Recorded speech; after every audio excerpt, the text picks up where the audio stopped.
Good morning, Smith Station Junior High School. My name is Kayla Martin, and this is our latest edition of PNN. 'Cause if you want to keep me, you gotta love me harder. And if you really need me, you gotta love me harder. Love me harder. Love me. And now we have Braden Hagman with your gaming news. The Witcher 3 Wild Hunt is coming on May 19th, 2015 to Microsoft Windows, PS4, and Xbox One. This game concludes the story of the Witcher Geralt of Rivia. In this game, Geralt is on a new mission. An outlandish army named the Wild Hunt has invaded the Northern Kingdoms. The Witcher is the key to stopping the invasions. Coming in September 28th is Rhodia the Sky Soldier, being released on the Wii U, Wii, and the 3DS. Rhodia Sky Soldier is expected to be an original action game that takes place in the sky. This has been your gaming news. Keep on gaming. Good morning, Smith Station. My name is Cordavia Moselle, and I'm Zoe Montgomery with your school news. Miss Brown, what is this musical about? The musical is about the history of Broadway, so we're going to kind of be spanning a whole genre of music through Broadway and throughout the history of Broadway. When and where is the musical? The musical will be here in the school auditorium at 7:30 p.m. on April 17th. Will you be selling tickets? No, we're not going to sell tickets. We're just going to take up donations at the end. We want the whole school to come, and we want the community to come out. So please invite your friends and your families and your neighbor just to enjoy an hour of music. Where does the money go to? Usually the money when we take donations go to our school account to help pay for music, because music is very expensive, and any time we use props, we're buying t-shirts for the kids to use, so the money will help with that. Well, there you have it. Go see this musical April 17th. This has been Cordavia Moselle And Miss Brown and Zoe Montgomery. We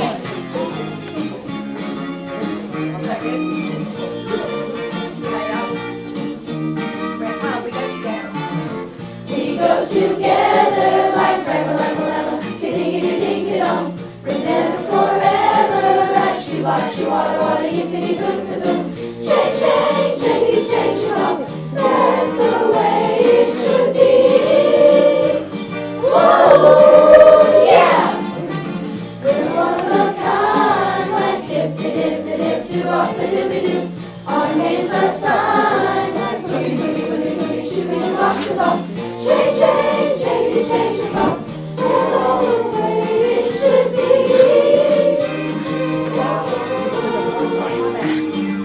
When we go out at night, and the stars are shining bright, up in the skies above, or at the high school dance. Now you have Colby Harden with your worldwide news. A white police officer in North Charleston, South Carolina, was charged with murder on Tuesday after a video surfaced showing him shooting in the back and killing an apparently unarmed black man while the man ran away. The shooting unfolded after Officer Slager stopped the driver of a Mercedes-Benz with a broken taillight, according to police reports.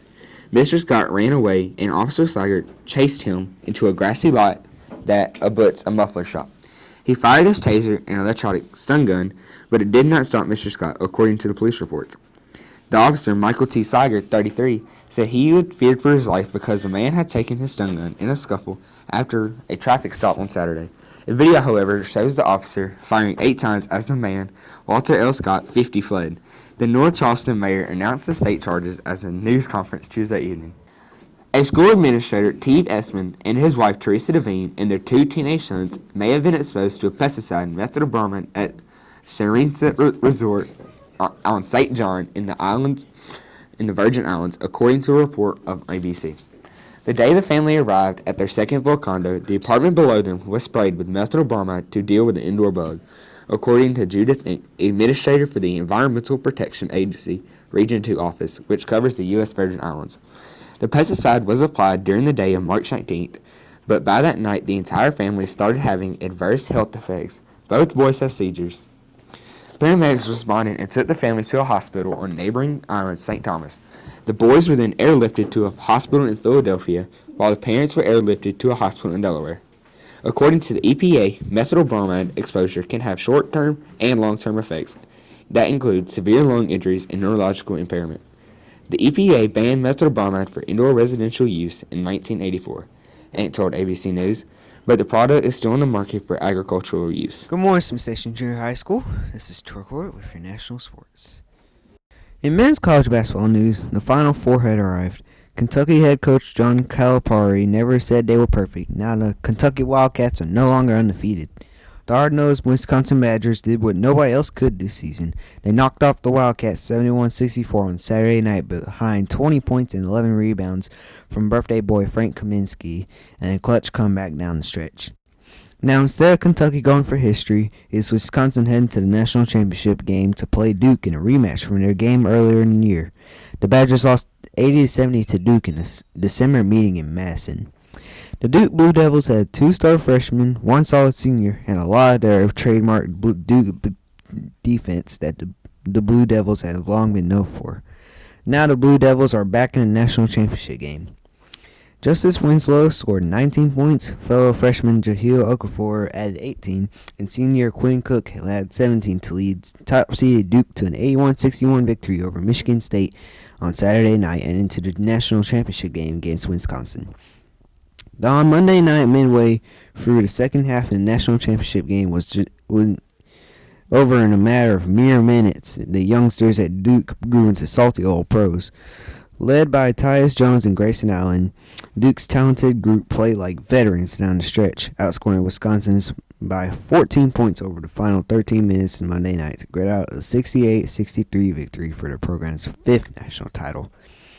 Jahlil Okafor, who would likely be the first pick in the NBA draft if he decides to leave school, was outplayed by Badgers senior center Frank Kaminsky most of the night, but came through big when the pressure was highest to earn Duke their 5th national championship in college basketball. In women's college basketball news, Maryland coach Brenda Freese wouldn't let a disappointing loss dampen a tremendous season for the Terrapins. Like most other teams this season, Freese's squad couldn't find a way to hang with UConn for 40 minutes in an 81-58 loss on Sunday night in the Final Four. It was the second straight season that Maryland fell short in the national semifinals.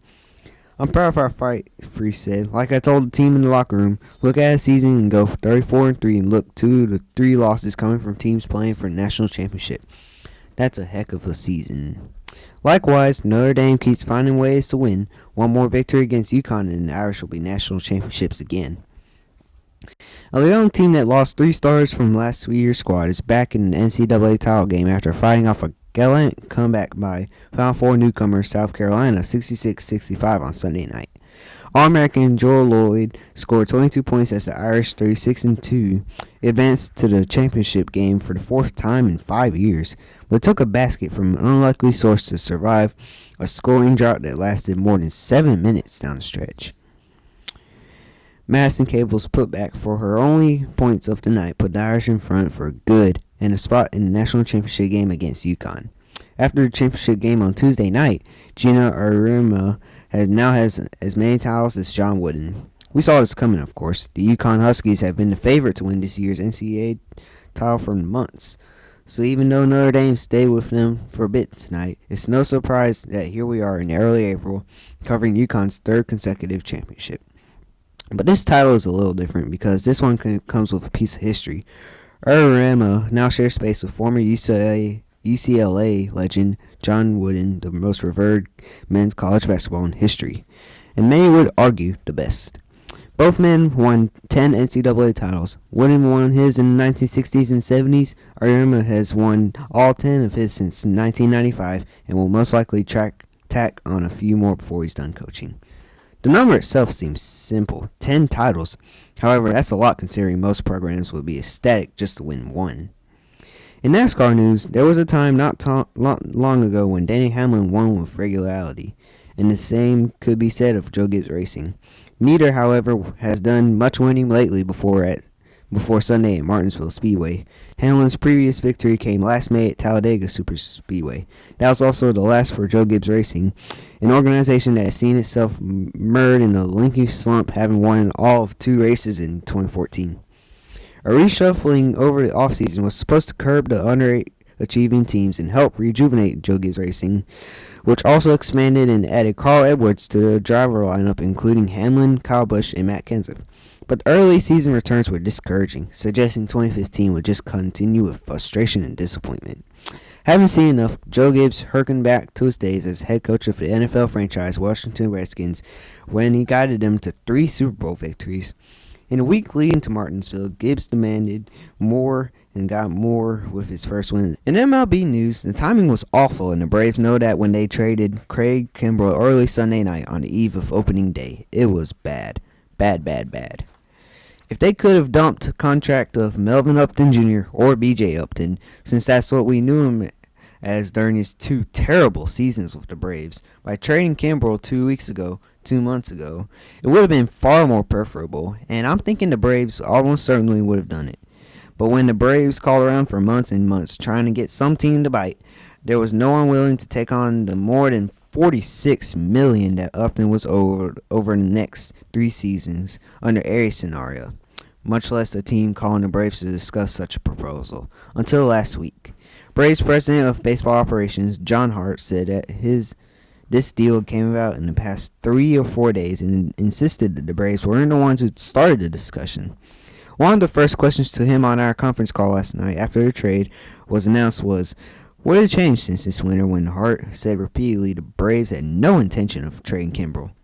How would the Braves respond to the trade just 1 day later? Opening day was a success even before D. Gordon went face down leaving the batter's box because the Miami Marlins looked like a flop in their season opener against the Atlanta Braves. The sellout crowds moved soured in the second inning when the game was halted for 60 minutes because of rain, a first at 3-year-old Marlins Park, which has a retractable roof. The resulting wet track subsequently cost the Marlins at least twice on the bases, and they lost Atlanta 2-1. Marlins president David Sampson took the blame for leaving the roof open too long, saying the rain was unexpected. 2 Atlanta relievers combined to escape a bases-loaded, none-out jam in the 7th, and new closer Jason Grilli pitched a perfect night for the rebuilding Braves bullpen. This has been Troy Corbett, PNN.